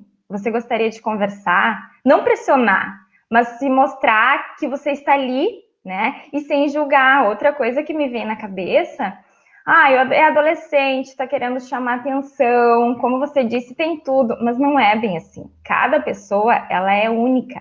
Só ela sabe o que ela carrega, o que ela traz, as marcas, né? Então, eu não posso julgar por ser um adolescente, por ser uma criança, mas eu tenho que ver o que está afetando o emocional dessa criança, adolescente. Eu estou me referindo a crianças e adolescentes porque temos famílias aqui pelos nossos alunos também, né? Mas isso vale para o geral. E a questão das perguntas, como eu disse, muita gente elogiando, e a Marisa, ela fala que as tuas exposições, elas são boas, né? Elas favorecem para pensar, para também agir, para refletir e poder agir diante de fatos ou de coisas assim que assinalam, né? De pessoas que assinalam que não estão bem, como a gente pode agir. O Luiz, ele também fala que mesmo na pandemia, nessa questão do distanciamento social, a gente tentar ajudar, ouvir, mesmo nesse momento de distanciamento, né? Seja pelo WhatsApp ou por uma ligação, posso te ligar? Você aceita? E sempre respeitando a vontade do outro, né? Não forçar, mas mostrar que você está ali, né? E a Beatriz Pontes, ela fala como trabalhar essas questões de prevenção da vida nesse momento de pandemia. Eu não sei se você gostaria de falar, Marta, sobre isso, nesse momento específico de distanciamento. Então, eu acho que é vivendo a vida. Né? Por exemplo, aqui a Mara Sarturi perguntou algo muito pontual que eu acho que eu posso começar por aí e chegar depois na outra questão. Como acolher uma criança que teve a proximidade, né, que houve um suicídio de um adulto muito próximo. Também. Bom, aí a gente tem que falar sobre o assunto, né, e tem que chegar no assunto e poder trabalhar mesmo. E eu achei muito pertinente essa pergunta, foi das poucas que eu consegui ler aqui, porque isso é necessário, né? Tá bem estabelecido na literatura que se aconteceu um suicídio, as pessoas impactadas em torno, elas ficam muito perdidas, com diversos sentimentos, né? Muitos. São muito confusos esses sentimentos. Às vezes vem raiva, vem pena, vem remorso, vem ansiedade, vem medo da imitação. Então, é preconizado que se façam intervenções com as pessoas próximas. A gente trabalha, nosso projeto, infelizmente, é a coisa mais difícil que eu tenho a fazer no projeto, já fiz muito, a gente trabalha com pós-venção, né, nos chamam em algum lugar, ou no lugar de trabalho, ou na escola, a gente já fez pós-venção uma semana depois que morreu um adolescente, vou na turma, né, uma coisa super difícil, mas que alguém tem que fazer, porque senão, assim, morreu hoje, amanhã a gente abre a escola de novo, quantos dias de luto na escola, mas a semana que vem volta tudo ao normal, mas é aquela cadeira daquele guri que sempre sentava ali, o que a gente faz? Te deixa a cadeira, a gente tira, a gente põe um vaso em cima, o que a gente faz? Estou falando da cadeira, mas o que a gente faz com a nossa dor, daquele impacto, né? Então, a gente elabora essa dor. Então, essa criança, Mara, que tu, talvez como professora, né, tu falou, eu entendi que mais um contexto de como poder ajudar essa criança, chamar toda essa família. Eu posso passar alguns links aí de ajuda na facilitação desse processo, né? Depois vocês contactem comigo do Praem e repassem para a Mara se ela quiser algumas dicas de vídeos, por exemplo, já vou passar geral aqui, a página do Centro de Valorização da Vida, cvv.org, tem vídeos maravilhosos ali, né? Inclusive eu tinha selecionado um para trazer, mas eu acabei falando tanto que não vai dar tempo para ver, mas tem vídeos específicos, como a família pode ajudar, como a escola pode ajudar, como prevenir suicídio de jovens, e são vídeos feitos para comunidades, não são vídeos feitos para profissionais da saúde, não, são vídeos técnicos, são super bem passaram por uma supervisão profissional para serem feitos, mas eles nos ensinam a como lidar com isso, e tem inclusive vídeo que lida com a questão de formação de grupo de sobreviventes. Pode ser um grupo continuado, ou pode ser uma intervenção, mas essa criança que a Mara fala precisa desse cuidado. Por quê? Porque se a gente não trabalhar isso, esse pode ser um adolescente que vai fazer um processo de imitação, né? Se aquele adulto era importante, ele de um dia para o outro some, né? E todo mundo... por mais que a gente esconda, né? Uma hora o vizinho vai dizer ali, o filho do vizinho vai dizer, tu sabe que teu pai se matou, né? Então, não adianta esconder. Uma hora vai aparecer e pode ser da forma mais traumática possível. Então, melhor que a gente fale a verdade, num ambiente protegido, seguro, confiável e da forma mais delicada possível para poder dizer, bom, eu tenho uma notícia ruim, aconteceu, é verdade, foi isso que aconteceu, mas eu tenho uma notícia boa, eu estou aqui contigo, né? Nós estamos aqui contigo para poder te ajudar a lidar com isso, né? Então, acho que mais por aí. Isso quando são situações pontuais, quando um jovem está falando que não tem sentido viver, está postando, né, e os jovens hoje em dia, nós temos que ir pela comunicação deles, eles não vão entrar na sala e dizer, pai, mãe, eu estou pensando em me matar, não, eles vão postar uma música, com uma comunicação suicida, ou o acordo post, né, alguma manifestação mais, que a gente vai ter que fazer a leitura dos sinais daquilo. Então, quando a situação vem explícita, a gente tem que ser explícito, tem que parar tudo e pensar, olha, deixa eu entender melhor, assim, eu vi a tua postagem ali no Face, no Instagram, o que tá rolando, né? Me fala, assim, o que tá passando contigo? Como é que tu tá? Né?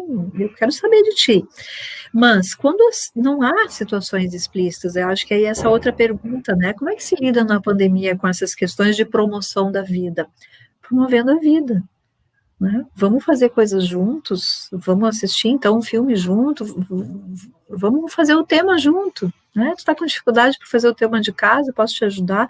Mas eu nem estudei até essa série, eu nem sei te ajudar, mas quem que pode? Não, mas a tua tia pode ajudar, né? São soluções criativas para lidar com os problemas.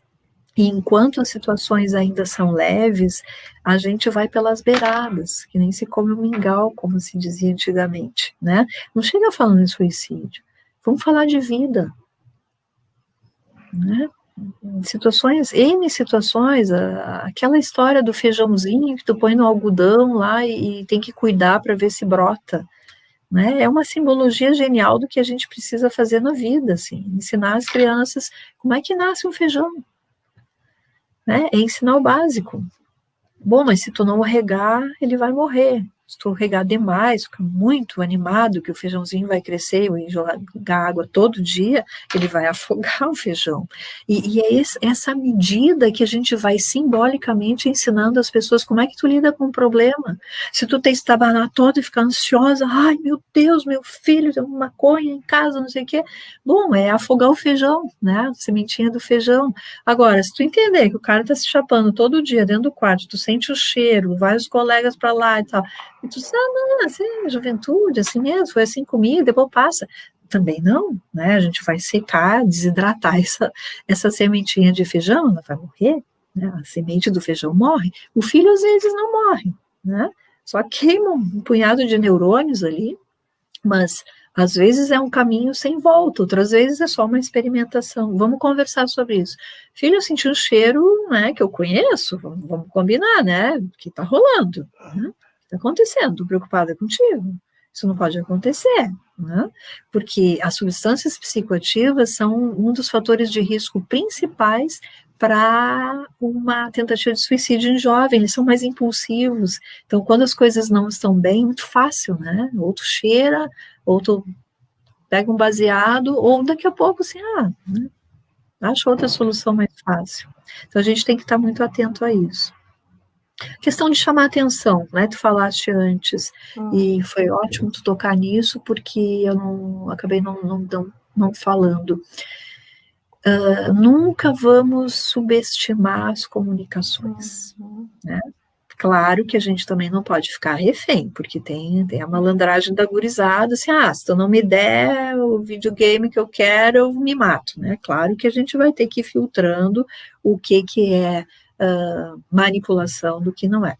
Mas, a princípio, nunca ficar pensando em manipulação. Se tem uma comunicação dessa, assim, mesmo se a barganha tem que estar sendo essa, assim, se não fizer isso, eu me mato. vamos dar uma olhada como é que está a relação, como é que está o tipo de comunicação da família, porque, bom, não é por aí, né? Vamos ficar reféns. E, em geral, as pessoas que estão mal, elas dão sinais, em geral. A gente não pode dizer que sempre, porque alguns suicídios acontecem sem nenhum sinal. E até para a gente poder aliviar a culpa dos pais, quando, puxa, mas como que eu não percebi? Às vezes não tem como perceber. Muitas vezes, a maior parte das vezes, tem como perceber. Então, e é esse chamar a atenção, né? Tem um mito, assim, algo que prejudicou muito culturalmente a questão da prevenção do suicídio, que é aquela bobagem que se dizia assim, quem avisa não faz, cachorro que muito late não morde. Não é assim. Para cachorro pode ser, né? Se o cachorro está latindo, tu pode não precisar ter medo dele, mas para a comunicação suicida isso não é real. Né? Muitas vezes as pessoas manifestam de um jeito ou do outro o seu sofrimento, estou sendo um estorvo, a vida não tem mais sentido, eu não quero mais estar aqui, eu quero parar de estudar, né? Para que estudar? Né?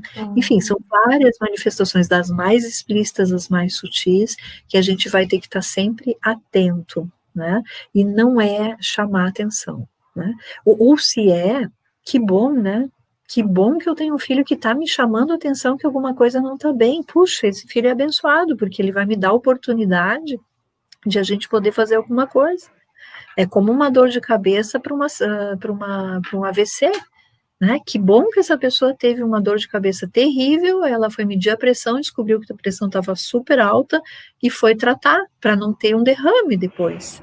Né? Esses sintomas sentinelas, que bom que às vezes a gente tem uma angina no peito para não infartar, que a gente corrige, né? Vai lá, faz tratamento, se cuida. Então, que bom quando um filho chama a atenção de um pai, de uma mãe, de que alguma coisa não está bem. Tragédia é quando eles não chamam a atenção. E aí depois fica uma lacuna irreparável para o resto da vida. Então, essa conotação assim, filho manipula, tá só fazendo assim para chantagear. Cuidado, atento, né? Tu conhece teu filho, tu sabe quando é chantagem, quando tem alguma coisa estranha, ele sempre chantageou, tal, mas agora tem uma falta de brilho no olhar aí que tá me preocupando. Vai por aí, né? E pede ajuda. E outra coisa, as pessoas às vezes têm muito medo de tocar no assunto, né? Tá, mas e aí eu tô sentindo que tem coisas e tal, mas como é que eu faço? A melhor coisa que tem para alguém que está pensando em morrer, em se matar, que não tem volta, que não tem saída, é alguém poder compreender isso e perguntar. Porque aí tu dá materialidade, mas isso é possível, isso existe, né? Então tem um jeito de falar sobre isso, isso alivia a pessoa. Isso não traz outro mito, assim, outra bobagem que se fala assim, não vamos falar sobre suicídio que vai dar ideia. Né? Existe uma diferença entre dar ideia, quer dizer, aquela criança lá, ou muitos jovens, né, se matam um jovem da escola, ou um grande risco de outro suicídio naquela escola. Não é porque a escola não é boa, é porque existe o efeito de imitação, mas não vai ser falando que a gente vai dar ideia. Né? A imitação é de alguém que já estava vinculado com aquele processo de mortificação, de adoecimento, de não achar suas saídas. Aí veio um colega, um amigo que fez isso, aí disse, puxa, mas fulano fez, eu também, né? Então, quem sabe essa é a saída. Mas não é conversando, não tenho medo nenhum de estar falando sobre isso hoje aqui, e que a gente vá desencadear aí na cidade, né? Várias pessoas que assistiram o programa de hoje vão fazer uma tentativa de suicídio. Não, porque isso alivia, sabe? Mas então tem profissional que trabalha com isso, tem grupo do Praem que recebe alunos com tentativa de suicídio, existe isso, tem vaga, né? Mas o meu filho pode participar. Então isso traz um caminho aberto e não fechado. Perfeito. Traz uma orientação tanto para as famílias quanto para as escolas, né? A gente já tem o encaminhamento de algumas escolas, mas as outras também, para que isso seja ampliado, essa rede de apoio, de ajuda, né? Ajudar tanto as famílias quanto as escolas, que às vezes não sabem como agir. Então, nós estamos ali, enquanto Praem, abertos e dispostos a ajudar. Marta, a Lourdes Passos, ela colocou aqui uma situação, você já foi falando aos pouquinhos, mas eu gostaria de evidenciar o que ela colocou ali. Ela relata que teve um ex-aluno que se suicidou e ele havia postado em rede social algo que acendeu a lanterna nela e ela mandou mensagem para ele. Mas no momento ele ficou um pouco contrariado com a mensagem dela. Então ela se questiona se ela agiu bem mandando a mensagem. E a Lourdes também havia mandado antes uma pergunta até que ponto a gente vai tentar ajudar e não ser invasivo. Como saber, né? Ajudar sem ser invasiva. Não sei se você gostaria de falar mais um pouco sobre isso. Posso sim. Lourdes, que bom que tu mandaste essa mensagem para o teu aluno. Tá? Não foi suficiente, talvez porque ele já estava num processo de decisão. Existe na questão do suicídio um primeiro momento de restrição do pensamento, né? Não tem saída, eu não tenho volta, com o outro funcionou, mas comigo não funciona, que é um funil, né? Eu estou fazendo um movimento que vai fechando, vai fechando a visão de mundo, assim, né? E aí só circula em torno dessas questões aí. Às vezes é uma impulsividade, né? Às vezes é na pilha. O namorado me deixou, a namorada brigou comigo e pinga. Mas às vezes quando é um processo mais a longo prazo, é esse processo de restrição do pensamento e das alternativas. Depois vem uma ambiguidade, né? Será que eu faço isso? Será que tem outra volta? Mas tem um momento do processo que é um momento de definição. A pessoa está absolutamente decidida. Então, é possível que tu tenhas mandado uma mensagem no momento que já não tinha volta.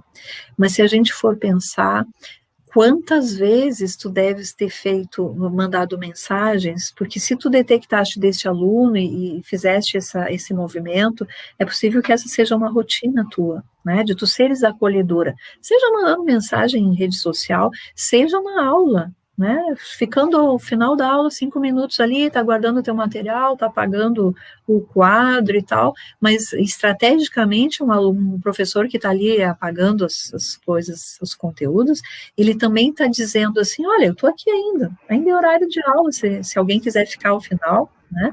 A gente não precisa dizendo, gente, eu vou estar aqui por mais 10 minutos depois que termina a aula para vocês me procurarem se estiverem pensando em suicídio. Não é assim, é na sutileza, né? Fica arrumando tua bolsa, se tu sente que tem alguém, ou pede, fulano, eu queria tocar uma palavra contigo no final da aula, tu pode me esperar ao final, né? Então são pequenas coisas, e aí poder falar o que senti que tu não estava aqui hoje, né? Enquanto tu estava dando aula, eu senti que tu não estava presente, tu estava com o teu olhar distante, assim. Mas não é xingar, né? Tu não fez o tema, tu estava desconcentrado, não. Que isso é o julgar que a Angélica estava falando, eu já nem sei o que está acontecendo, eu já estou julgando que tu é um aluno relapso que não prestou atenção na minha aula. Não, eu poder dizer assim, eu senti que tu não estava aqui, né? Está acontecendo algum problema contigo? Tem alguma coisa que eu possa te ajudar? Né? Ou vamos pensar junto o que eu posso te ajudar, porque também essa pergunta é meio fechada, né? Tem alguma coisa que eu posso te ajudar? Se ele está num processo já de decisão, eu disse, não, prof, obrigada, te dou um beijo, um abraço, né? Essa irritação, Lourdes, que teu aluno demonstrou, ela já era um sintoma, né? Não é que tu fez uma coisa errada, não, tu fez a coisa muito certa. Tu disse, eu me importo contigo, eu te escrevi, né? Mas tu atrapalhaste, em algum momento, tu deve ter dado uma pontinha de dúvida nele. Mas tem uma professora que se importa comigo, será que eu devo fazer isso ou não? Então, a irritação, muitas vezes, é porque tu interviste no sentido de dar uma luz a ele. E aí, se ele já está decidido, ele pode ter... E outra que irritabilidade é um sintoma, né? Às vezes, agressividade, violência é um sintoma de um processo de adoecimento. Então, mesmo que ele foi rude contigo, ele morreu sabendo que tu mandou uma mensagem para ele, né? Mandem as mensagens. Ainda que não sejam suficientes, mas a maioria das vezes vai ser, né? Quando eu trabalho muito com exemplos, né, mas claro que não são exemplos de casos, então eu busco na internet E tem vários casos que eu separo em aulas específicas para profissionais da saúde, para, né, para pessoas que vão trabalhar com isso. E, por exemplo, tem uma história de uma moça muito famosa no Brasil que se matou, e ela tem todos os passos ali acho que é no Twitter, não sei, eu não me lembro mais, eu copiei essas comunicações dela. Eu não estou conseguindo, não estou aguentando, né? E poucos dias depois ela fala de novo. Então, é a gente poder ter essa sensibilidade, a pessoa está pedindo ajuda, vamos, né, vamos invadir. Não tem a preocupação de ser invasiva, não. Né? A gente pode estar salvando vidas. Né? Não é invasibilidade. Invasivo, às vezes, olha só, que legal poder me ocorrer de falar isso. Invasivo é a gente tirar foto de uma tragédia. É isso. Né? Houve um suicídio ali na rua. Eu vou lá com meu celular, tiro foto e mando para toda a minha rede. Ou eu conto para todo mundo, tu sabe quem é que tentou se matar, nem conseguiu, mas tu sabe o que aconteceu. Isso é ser invasivo. Né? E isso acontece toda hora. Né? Invasivo é fazer fofoca, invasivo é ficar xeretando as redes sociais dos outros. Tem tanta coisa invasiva. Invasiva é a violência cultural que a gente está vivendo hoje em dia, né? Que coisa mais invasiva isso. Esse modus de vida brasileiro, né? Que coisa absurda que a gente está fazendo de ficar com uma cultura do ódio, com a cultura bélica, né, com a cultura contrária à ciência. Isso é invasivo. Mas a gente poder dizer, eu estou vendo que tu não está bem, eu me preocupo contigo e eu quero estar contigo agora, isso não é invasivo. Isso é cuidado. É que a noção de cuidado, ela nem sempre a gente não cuida sempre de forma querida, simpática. Às vezes, para cuidar, a gente não pode ser simpático.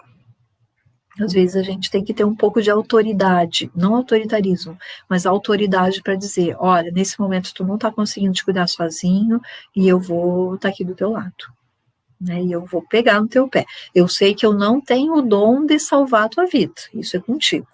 Né? Por mais que eu fique aqui, eu sei, porque a gente também não vamos fazer um jogo de braço ali, de força, que a pessoa prova pra gente que por mais que eu vou colar no pé dele, ele vai conseguir, ainda mais com estudante, com jovens, né, com adolescente. Ele ter prova que tu consegue ir no banheiro 5 minutos e ele vai lá e se enforca, né? Então a gente não toma essa provocação de dizer, eu vou te proteger, né, eu vou te salvar. Não, mas eu vou estar dentro do meu possível, disponível para te ajudar. E isso muitas vezes basta. E, gente, se eu estou falando aqui com pessoas que já tiveram histórias de suicídios entre alunos, entre familiares, isso é muito difícil, né? É muito pesado para qualquer um de nós, e a gente poder entender que o suicídio é um fenômeno multideterminado, assim, tem muitos fatores envolvidos. A primeira coisa que pode parecer, assim, é culpa, né? O pai, a mãe não cuidaram direito, né? Tanto a Marta está falando aqui, escuta, ouve, tal. Então, se houve um suicídio, sinal de que a família não fez isso. E não quer dizer também, porque eu tive o cuidado de dizer no início, bom, se a gente plantar, a gente tem chance de colher, né? Pode não colher, mas tem chance de colher. Agora, se a gente não plantar, aí é certo que a gente não colhe. Então, a gente poder ter essa noção, por exemplo, eu como psiquiatra, eu sei que eu não sei quantos suicídios eu preveni na minha vida, eu sei exatamente quantos eu vivenciei na minha vida profissional. Ao longo de 28 anos como psiquiatra, eu tive 2 perdas. Né? Mas eu não tenho a dimensão de quantas pessoas eu preveni. E hoje aqui, eu tenho clareza que essa conversa, chegando lá na cozinha, na sala da casa, das comunidades, das pessoas, né, seja onde elas estiverem, eu tenho clareza que isso pode estar, né, uma pessoa que tem um filho de 5 anos hoje e guardar algumas coisas do que a gente está falando hoje, ela vai ter prevenido que esse filho aos 15 anos esteja mal e pense em suicídio. Então, eu não vou poder me paralisar pela tristeza de perdi um aluno. Teve um aluno da nossa escola que se matou. Quantos alunos da escola de vocês não se mataram? E podiam ter se matado. né? Vamos pensar sempre no outro lado. Marta, eu estou achando fantástico a forma como você expõe, com uma tranquilidade, aparentemente, a forma como você fala, nos acolhe também, né? Até o pessoal expôs isso no chat. A tua fala, ela é muito acolhedora, ela nos ajudou com certeza muito nessa manhã, para nós pensarmos e verificarmos, estarmos atentos a alguns sinais, se aquele vizinho, aquele amigo, filho, ou até mesmo a gente, né, está dando sinais que alguma coisa não está indo bem. E sobre o que você estava falando, né, essa questão a gente não sabe o que o outro, né, tá sentindo naquele momento, e muitas vezes o que eu iria dizer, tem que ficar atento porque é momentâneo, né? Como você disse, tem pessoas que ela vem com depressão, vem apresentando, mas tem outras que é naquele instante algum fator desencadeou que ela não está bem, e naquele momento ela está perdida. Então, chegar e dizer, vamos conversar agora, né? Dar essa liberdade da pessoa falar. Eu estou falando todos esses relatos a partir do que a gente vivencia enquanto praem, algumas dicas, alguns fatores que a gente percebe. E às vezes é um simples eu te adoro, você é importante para mim, porque alguns relatos que vêm, professora, eu não sou importante, ninguém me ama. Naquele momento a pessoa não consegue ver o adolescente, talvez, né? Então eu digo, nós aqui no Praem te amamos, eu te amo, para mim você é importante, e procurar caminhos para que essa pessoa ela comece a se abrir, a ver outros horizontes, né? Não ficar presa àquele sentimento, aquela ansiedade, aquela tristeza. Eu gostaria de te parabenizar mais uma vez, Marta, pela forma como você abordou essa temática, foi muito rica. O pessoal aqui colocou muitas palavras, se sentiram muito bem acolhidos, e nós estamos nos encaminhando para o final, à medida, né, do avançado da hora, mas nós podemos ficar falando aqui, te ouvindo até à tarde, porque foi muito rico mesmo.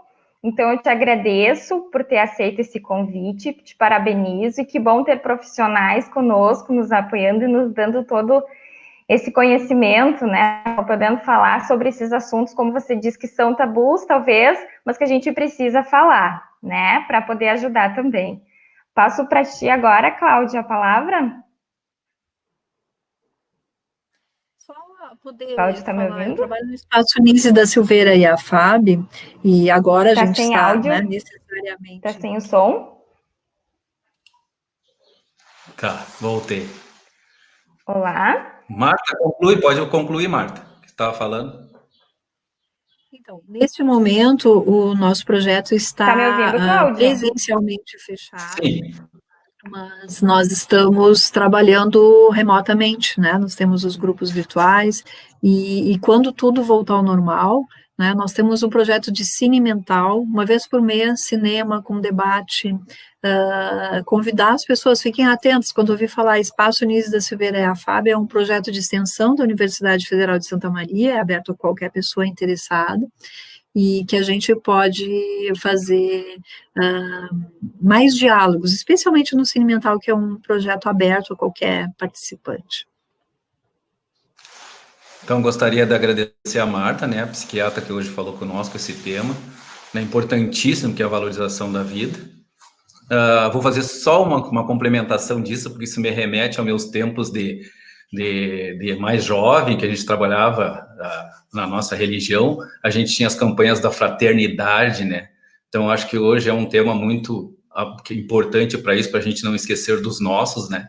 Levar uma palavra de apoio, de carinho, estarmos juntos, isso me remeteu muito ao que a gente fazia e continua fazendo, porque a gente faz isso a vida toda, quem faz parte desse processo de trabalhar com as famílias, né? Estar próximos dos outros.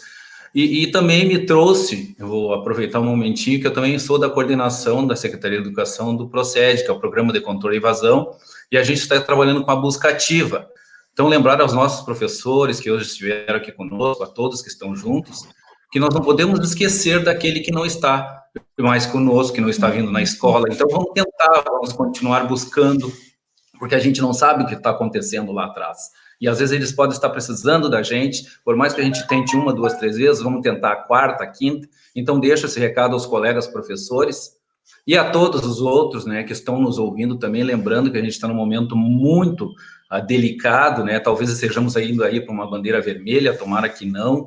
Então, assim, ó, cuidem-se, né, procurem levar em consideração tudo aquilo que é falado pela OMS, né, pelos órgãos aí, de proteção, de valorização da vida, que é nesse momento, que é o que nós estamos falando hoje.